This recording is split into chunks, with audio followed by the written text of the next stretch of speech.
एक अंधा भीख मांगता हुआ राजा के द्वार पर पहुंचा। राजा को दया आ गई। राजा ने प्रधानमंत्री से कहा, यह भिक्षुक जन्मांध नहीं है, यह ठीक हो सकता है, इसे राजवैद्य के पास ले चलो। रास्ते में मंत्री कहता है, महाराज, यह भिक्षुक शरीर से हिष्ट पुष्ट है, यदि इसकी रोशनी लौट आई तो इसे आपका सारा भ्रष्टाचार दिखेगा, आपकी शानो शौकत और फिजूल खर्ची दिखेगी, आपके राजमहल की विलासिता और रहनिवास का अथाह खर्च दिखेगा। इसे यह भी दिखेगा महाराज कि जनता भूख और प्यास से तड़प रही है, सूखे से अनाज का उत्पादन हुआ ही नहीं और आपके सैनिक पहले से 2 गुना लगान वसूल रहे हैं। शाही खर्चे में बढ़ोतरी के कारण राजकोष रिक्त हो रहा है, जिसकी भरपाई हम सेना में कटौती करके कर रहे हैं। इससे हजारों सैनिक और कर्मचारी बेरोजगार हो गए हैं।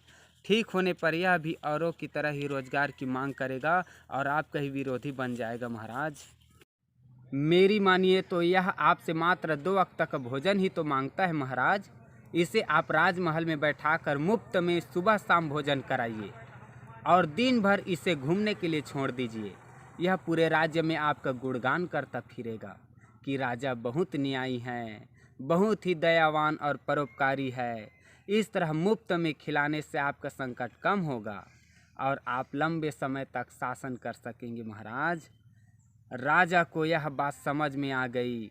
वह वापस अंधे के पास गया और दोनों उसे उठाकर राजमहल ले आए। अब अंधा राजा का पूरे राज्य में गुणगान करता फिरता है। उसे यह नहीं पता कि राजा ने उसके साथ धूर्तता की है, छल किया है। वह ठीक होकर स्वयं कमाकर अपनी आँखों से संसार का आनंद ले सकता था।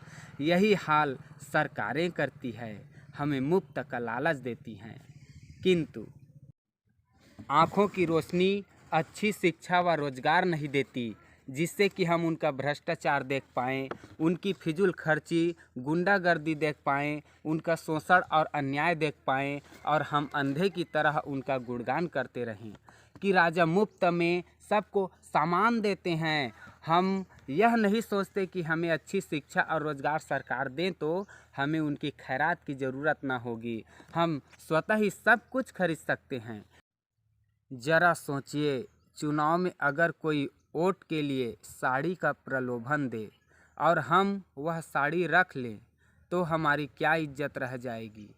हमारी इतनी भी औकात नहीं कि हम अपनी औरत के लिए 1000 रुपये की साड़ी भी नहीं खरीद सकते।